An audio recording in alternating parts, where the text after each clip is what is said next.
Hello everyone, welcome to CP Addict. In this video we are going to see problem D from the AtCoder beginner contest 177. Now let's straight away jump onto that problem. It is called friends. It says there are n persons from 1 to n and we have been given m facts which says person AI and person BI and friends, and the same fact may be given multiple times. So this thing should also be considered when we will be building up our solution. And the friendship follows the transitivity relation, which means if x and y are friends and y is also a friend of z, then it also means x and z would also be friends. So yep, and there is one guy, Takahashi. He wants to divide the n persons into some groups so that every person has no friend in his or her group. He is kind of an evil man, as you can surely tell. Now what we need to do, we need to find out at least how many groups does he need to make. That is the Takahashi. Now, and the constraints are n is less than equal to 2 into 10 to the power 5 as well as m, and yes, AI not equal to pi. Let's see what we can do to solve this problem. So we have n persons from 1 to n and we have been given m relationships, that is AI is friends with BI, and if BI is also friend with some C person, then it also means A and C are also friends. Then Takahashi wants to divide these person into groups so that any person does not have any of his friends in that group. So we can use a DFS to solve this function. First of all, suppose we have these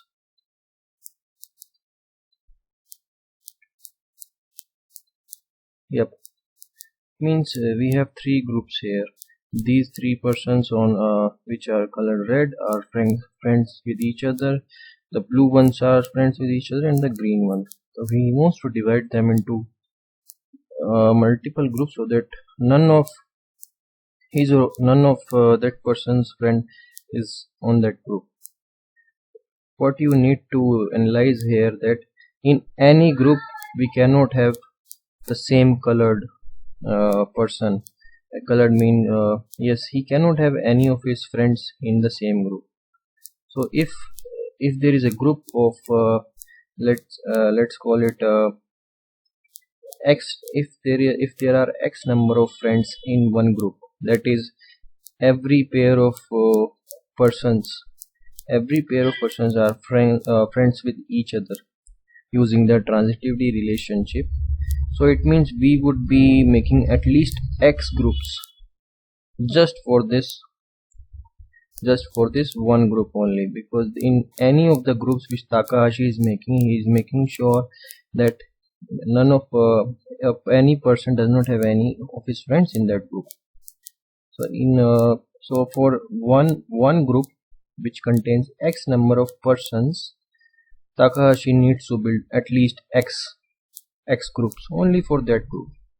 Now for red colors, Takahashi would be making 3 groups, let's say these 3, and for these blue ones he would be making at least 4 groups. And now we can assign the blue ones to the already built groups as well, to the red ones. Like this is the red one, let's go color them with red. So Takahashi can place this blue guy next to these red ones, and he need to form another separate group, the fourth one, just for this fourth blue person. And for the green one, yes, he can assign that these 2% to any of these 4 groups.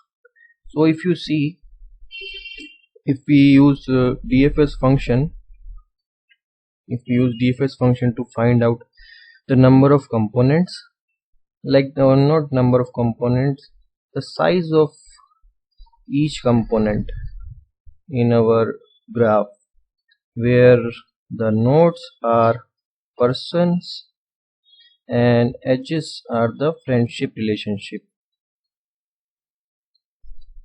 We would be building a graph using this information, and we will find out the size of each connected component of that graph,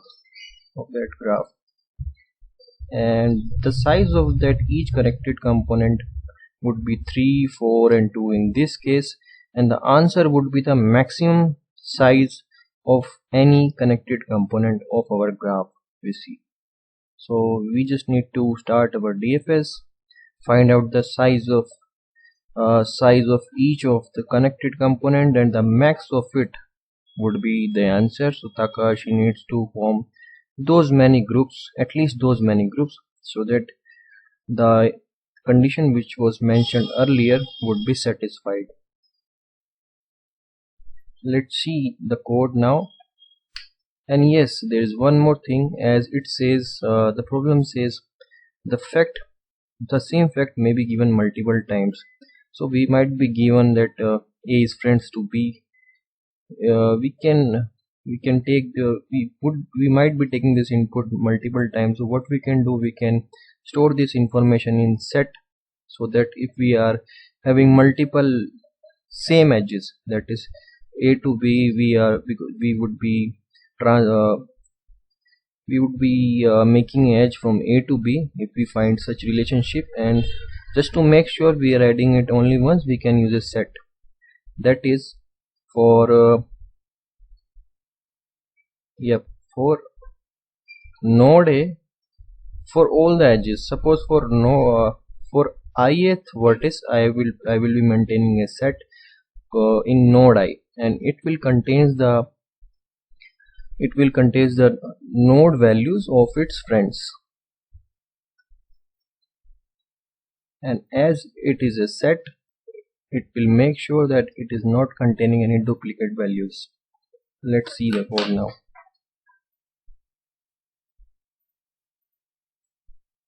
Yep, this is the main function. First here I have initialized a visited array. I have marked all of them as false, as I have not visited them.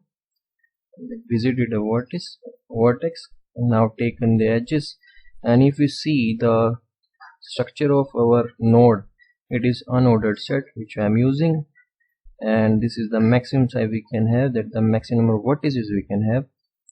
So node A, here node A is storing all of its adjacent nodes, that is the friends A can have, all the friends A can have. Similarly node B, and then I'm initializing size, I'm calling, and whenever I see an unvisited node, I'm just calling a DFS function on that node, which will return the size of the connected component of which that node I is part of.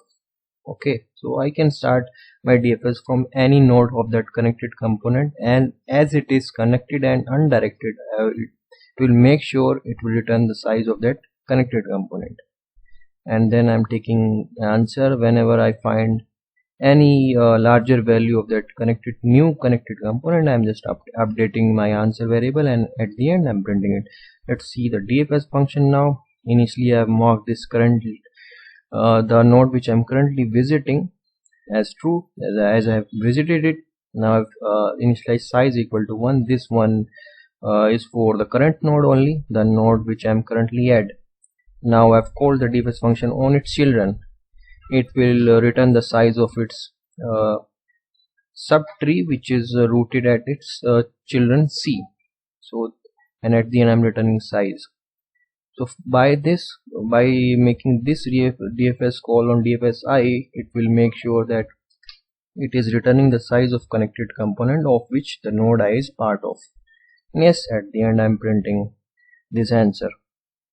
So yes, that's all for this video.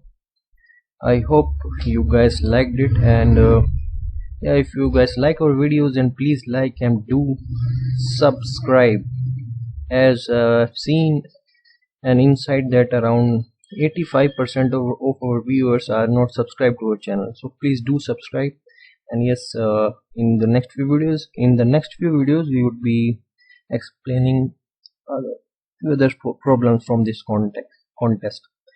So take care and sayonara.